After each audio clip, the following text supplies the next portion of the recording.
Baalbek, if there was one example, one ancient site on Earth that is evidence of a lost, ancient, advanced civilization, and by advanced, I'm not talking about space lasers here. I'm talking about more sophisticated than what we were taught in school for the known capabilities. Hidden in the mountains of Lebanon is a structure that has puzzled scientists, archaeologists, and conspiracy theorists for centuries. And believe me, it's not just your regular pile of old stones.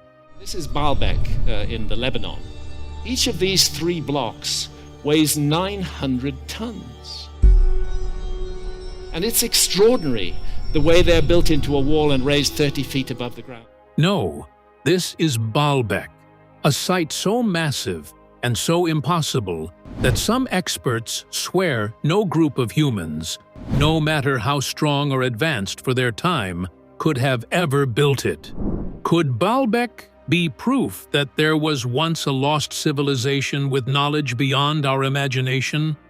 Grab your seat, take a deep breath, and get ready, because Lebanon's greatest mystery has finally been cracked open. Lebanon's greatest mystery finally solved. The megalithic stones of Baalbek stand as silent witnesses to a past that continues to leave people baffled, fascinated, and full of questions. Every traveler or historian who lays eyes on them cannot help but wonder, how could ancient builders, without the help of modern cranes or machinery, have managed to move and position stones that weigh hundreds and even thousands of tons? Some have described the site as a marvel of human ingenuity, while others have whispered that it might hold secrets far beyond our current understanding. The sheer size of the stones, combined with their flawless placement, makes them one of the most extraordinary engineering feats known to humanity, and they spark the kind of curiosity that refuses to fade even after centuries of study. There's a mystery in Lebanon that's left experts scratching their heads for centuries. The Baalbek megaliths don't just bend the rules of history, they break them. Stay with me, because by the end of this video, you'll see why this site is unlike anything else on Earth. The most famous among these structures is the Trilithon, a name that comes from the Greek words meaning 3 stones. But calling them simply stones feels almost unfair, because these are not ordinary blocks of rock. They are massive slabs of limestone that measure around 19 meters, 62 feet in length, 4.2 meters, 14 feet in height, and 3.6 meters, 12 feet in thickness. Each one weighs between 750 and 800 tons, and yet, astonishingly, they are not sitting on the ground.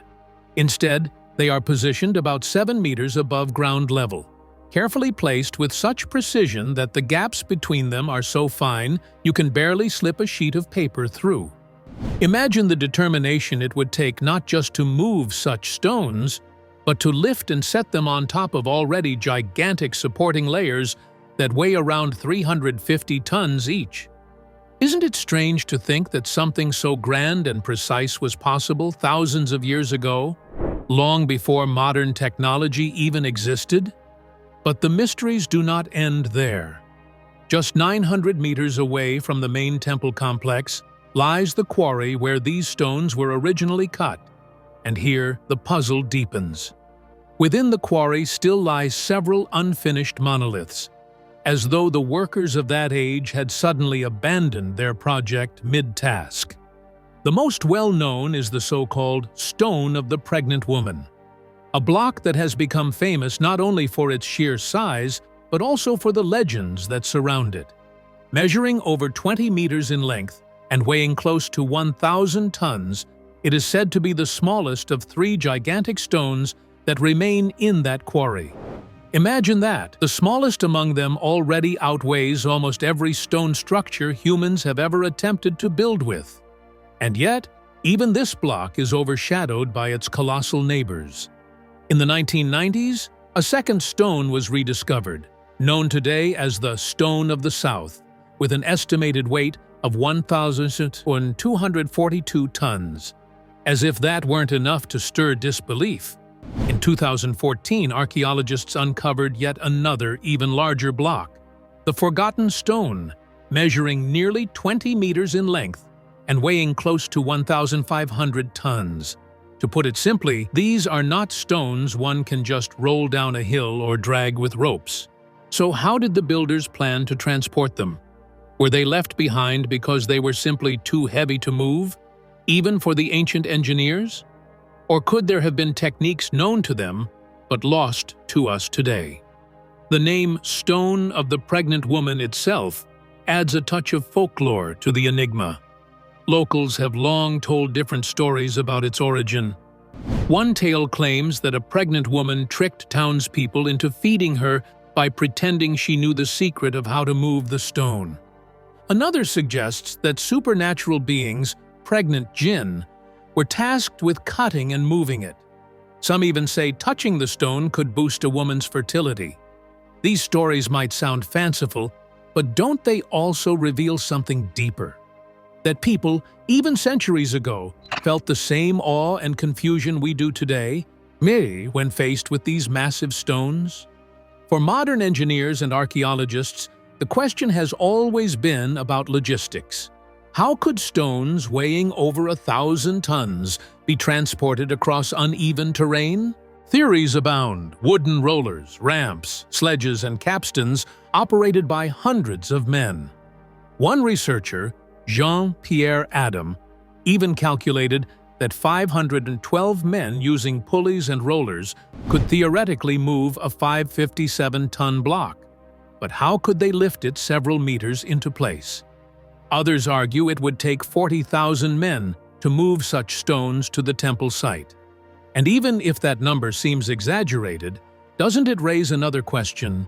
Why would ancient builders even bother with stones so unmanageably large when smaller ones could have done the job just as well?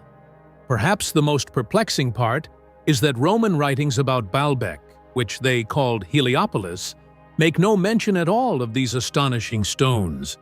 Isn't that strange?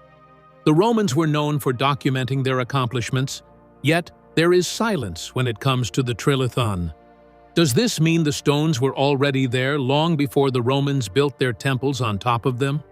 Could it be that the site itself has roots far older than we usually imagine, stretching back to an age of forgotten knowledge?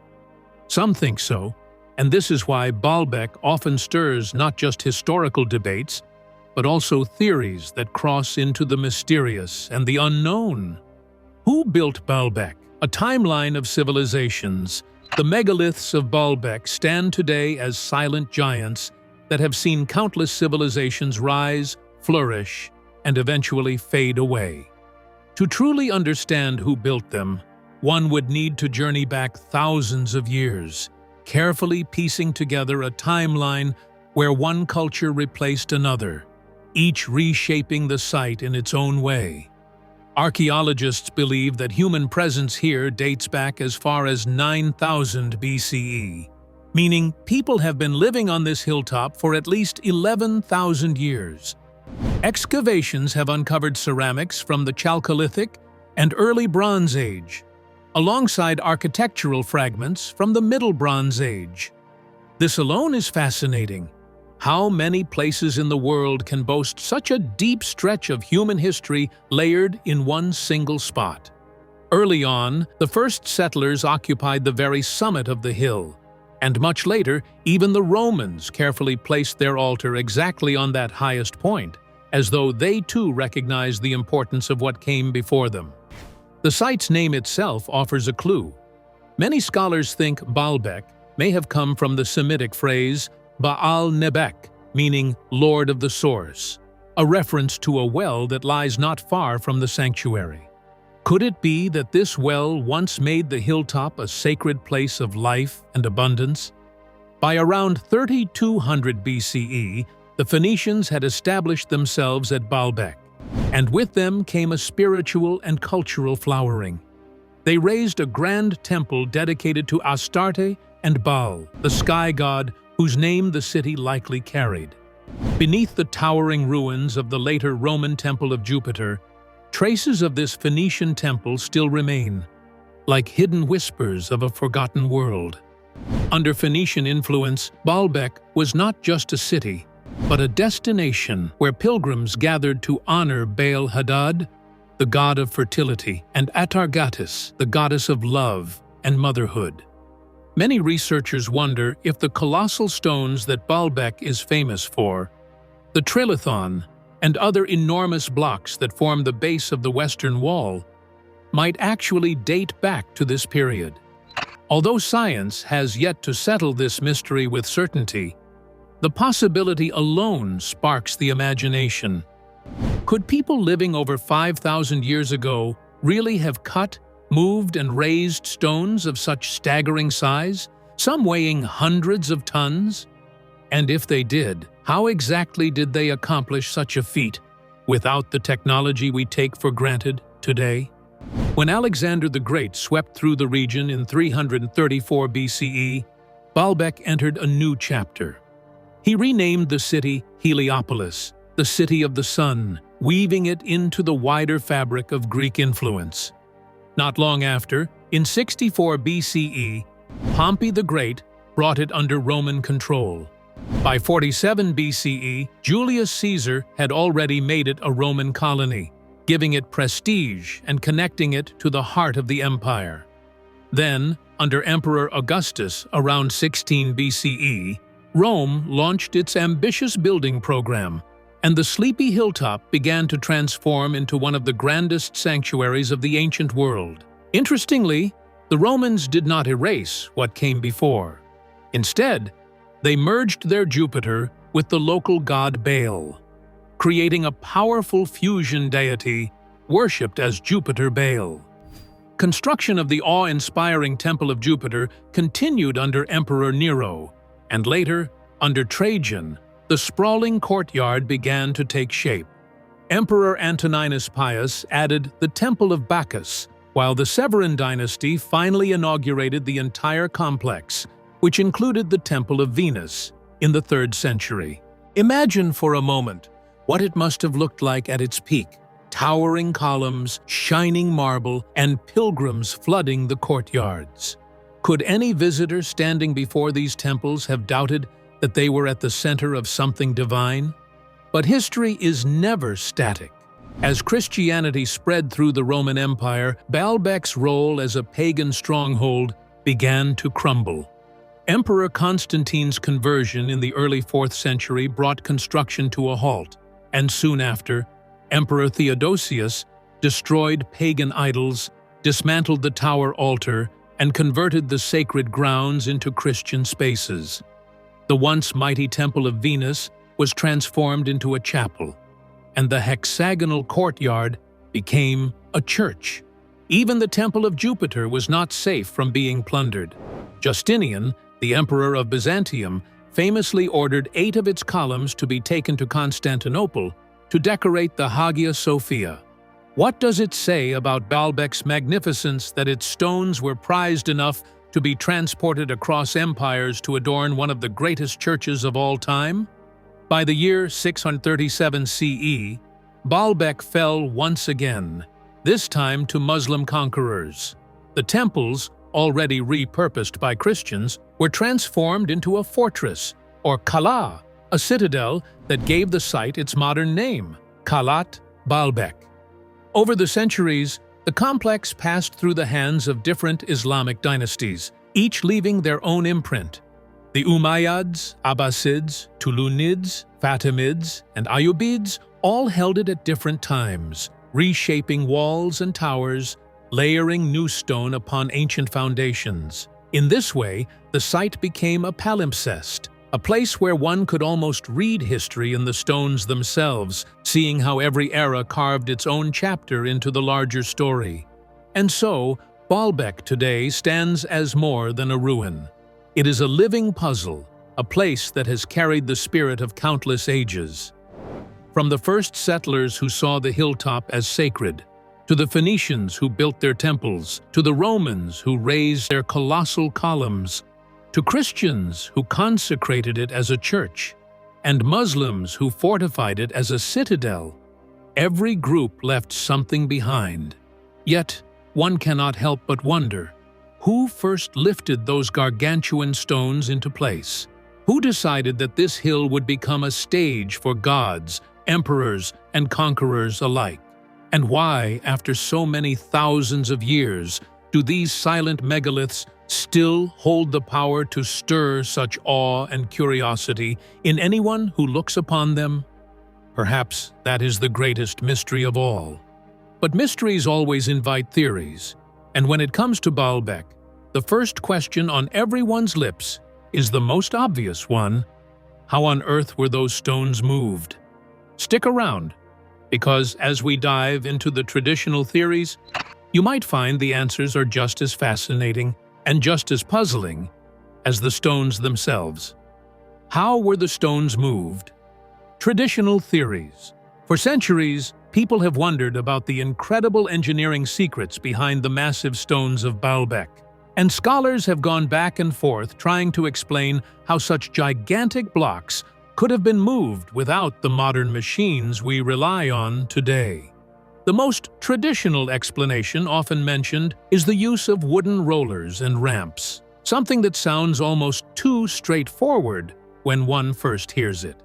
According to this idea, the stones were placed on cylindrical wooden rollers, which would reduce friction and allow them to be pushed or pulled across the ground.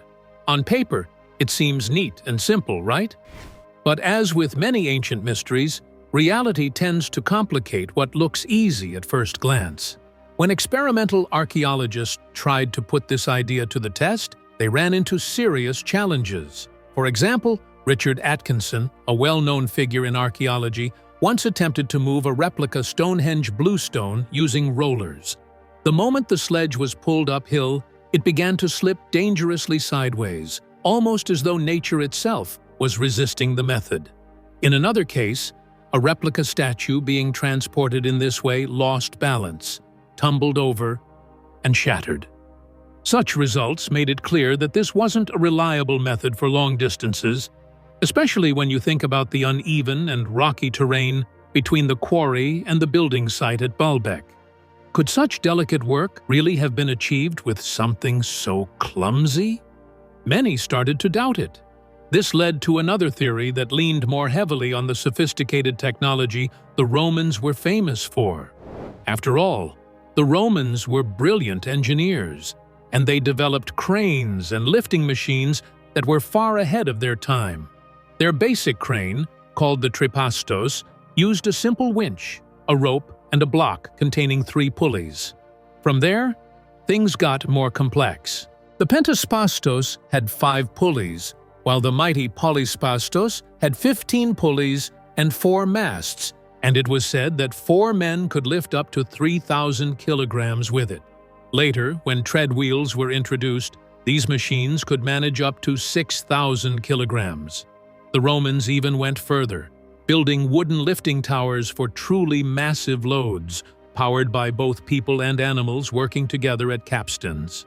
Doesn't it sound incredible that such devices might have been used on the very stones at Baalbek? Margaret van Es from the German Archaeological Institute suggested exactly that. She believed human-driven capstans were a strong possibility for moving the temple blocks. But here again, the problem comes down to size. Even the most advanced Roman cranes had limits, and while they could manage stones up to 6 tons, what about the ones at Baalbek that weighed hundreds of tons, with some close to 1,000? Could the cranes really have been enough? The numbers simply don't add up. When looking at these possibilities, one must also remember that ancient workers were often underestimated by modern scholars. Some dismissed them as unskilled laborers, or even described them in insulting terms, failing to see the genius and sheer determination that ancient engineering required. Interestingly, there are ancient Egyptian paintings that show 172 men hauling a colossal statue without the use of rollers at all, which proves that sheer manpower combined with clever methods could achieve remarkable feats. But when it comes to Baalbek, the scale is on another level altogether. Moving blocks of 800 to 1,000 tons is not the same as dragging a statue, no matter how large. So the question lingers. If rollers were impractical and cranes too limited, what method could possibly explain the transport of such stones? That is why the mystery of Baalbek continues to puzzle both scholars and curious minds alike. Despite centuries of study and countless experiments, no single explanation fully satisfies the scale of the achievement. The stones were simply too heavy to lift using the technology we know the Romans had, and dragging them on rollers would have been almost impossible across the rugged terrain. Some insist there must have been techniques lost to history, methods of engineering that were never written down, but perfected by the workers of that age. Others argue that perhaps the stones were not transported at all, but instead quarried and partly shaped on site. Could that have been the secret? Nobody can say for certain. What remains clear is that the builders of Baalbek accomplished something so extraordinary that even today, with all our machines and modern science, the exact process is still debated. Scientific investigations and modern discoveries. When people talk about Baalbek, most of the time they focus on the sheer size of its stones, almost forgetting that there has been over a century of careful study that tried to peel back the layers of its mystery. The real story of scientific exploration began in 1898, when Emperor Wilhelm II of Germany paid a visit to the site. His interest was not just casual sightseeing. It sparked a wave of excavations that continued until 1904. From that moment on, researchers began to slowly put together pieces of a puzzle that stretched across thousands of years. He was told that what started as royal curiosity eventually transformed into serious archaeological investigation, and little by little, more secrets of Baalbek came to light. Over the years, experts uncovered not just structures, but fragments of history that pointed to civilizations far older than many first imagined. One could ask, what did they expect to find beneath the dust of such a grand place? The truth is, every dig seemed to rewrite the story just a little bit more. By 1984, UNESCO stepped in and recognized Baalbek as a World Heritage Site, giving it a permanent place on the global stage. That recognition was more than a title. It was a seal that confirmed Baalbek's weight in the story of human civilization. And the work did not stop there. In 2004, the Lebanese university joined hands with the German Archaeological Institute in a serious collaborative project aimed at documenting the ancient quarries in detail. What they found was nothing short of remarkable.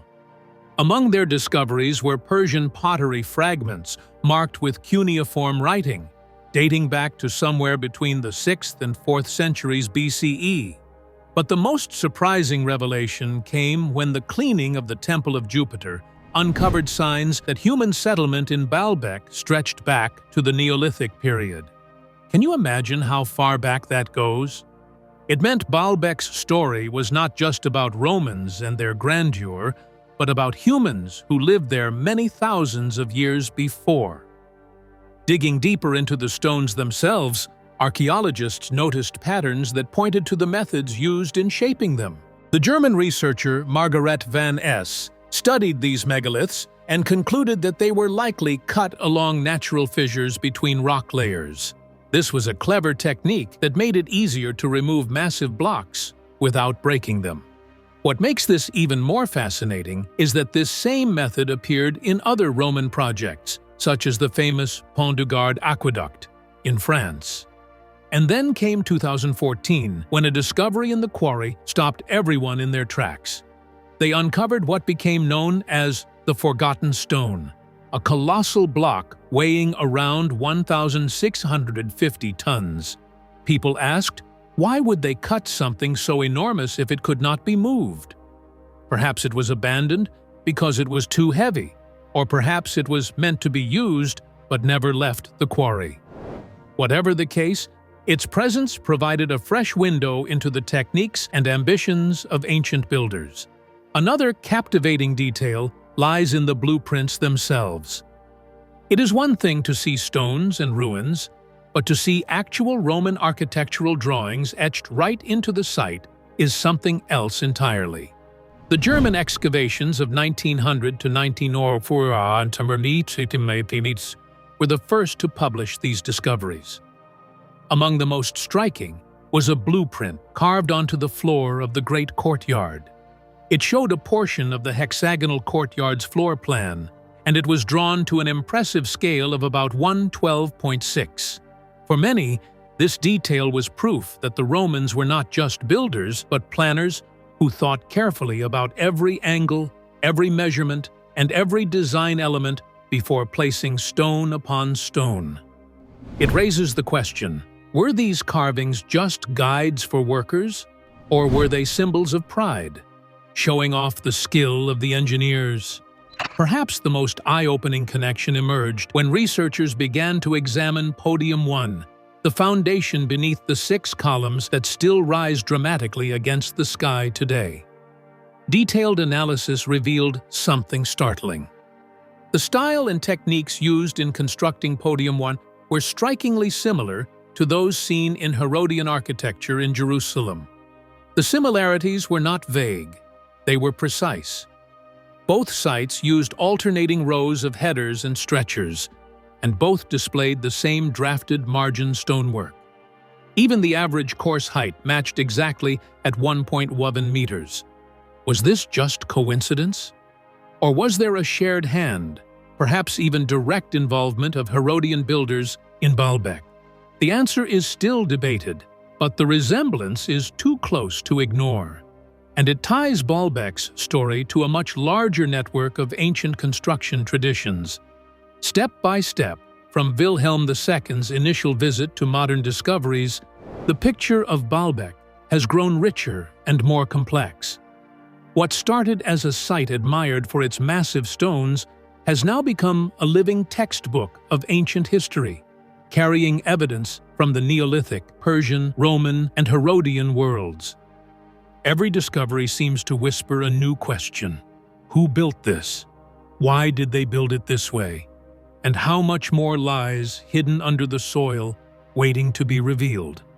For anyone who stands there today, gazing at those towering columns and gigantic blocks, it is hard not to feel that Baalbek is more than just ruins.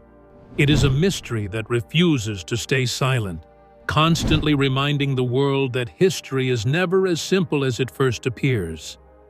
And if you're wondering which parts are hard fact and which parts are sweet, catchy stories that somehow stuck, stay with us till the very end, because the most popular myths are about to be tested against the evidence, and some of them won't survive the spotlight. Debunking the myths. The story of the great megaliths of Baalbek is one of those mysteries that seems to draw people in no matter how many times it is told. People have always wondered how on earth such enormous stones, some weighing hundreds of tons, were moved and set into place with such precision. Was it really just human strength and clever engineering, or could something far stranger have been at play? The more one looks at Baalbek, the more it becomes clear why theories outside of conventional archaeology continue to thrive. For centuries, people who could not explain the marvels of this site with simple logic turned to the supernatural. Local legends grew around it, claiming that Cain himself, cursed and wandering, built the temple as a way to hide from the wrath of God. Others said Nimrod, the mighty hunter, ordered giants to erect it as part of the Tower of Babel. There were also whispers about the Nephilim, those mysterious giants mentioned in ancient scripture, who may have been the real builders. And in modern times, when science fiction has taken root in popular imagination, the extraterrestrial theory has become one of the most famous. Many believe that only beings with technology far beyond our own, aliens, could have transported and positioned stones of such staggering size. Writers like Graham Hancock and Zecharia Sitchin kept these ideas alive, suggesting not just aliens, but also lost civilizations, or even the Anunnaki, otherworldly beings described in Mesopotamian mythology. But, of course, Science pushes back. Archaeologists insist that what seems impossible may simply be difficult. They remind us that the Romans, who built extensively across the ancient world, were masters of engineering. They had cranes, pulleys, capstans, and massive wooden wheels. If anyone doubts that such things could move enormous weights, there are still examples of Roman engineering that prove otherwise. In fact, when one looks closely at Baalbek, there are chisel marks carved into the stones, clear evidence that human hands were involved. Experimental archaeologists have even tried to replicate these ancient techniques and shown that, while it would require extraordinary organization and immense labor, it is not outside the reach of human ability. So then, one might ask, why do so many people still refuse to accept this explanation? Could it be that ordinary answers just do not satisfy the imagination in the same way as extraordinary ones? Even with all the logical rebuttals, Baalbek continues to capture minds because it is not just about stones stacked on top of each other. It is about the story behind them. And when history does not give a clear answer, people fill the silence with their own. Philosopher Daniel Dennett once said that when people lack imagination, they lean toward extraordinary explanations, and perhaps that is exactly what has happened here. Still, there is also something undeniably poetic in the way these mysteries survive. After all, what is more intriguing? A group of workers sweating under the hot sun, slowly hauling stones inch by inch with ropes and wooden rollers, or the idea of giants and gods shaping the earth. In truth, both versions of the story tell us something about humanity. One speaks of the sheer determination and genius of our ancestors, while the other reflects our endless hunger for wonder and the unknown. So why does Baalbek continue to fascinate? Perhaps because it sits on the border between fact and legend, inviting both science and myth to claim it. The site has no detailed records telling us exactly who ordered it to be built, or how the work was organized, and that silence leaves an open space for speculation. It becomes, as some scholars have put it, a kind of screen onto which people project their own stories. Some see it as a symbol of lost civilizations, others as proof of contact with beings from beyond the stars. With this, we have come to the end of this video. Thanks for watching. If you enjoyed this video, do well to like, comment, and subscribe for more content. To enjoy more thrilling stories, click now on the following video that pops up on your screen.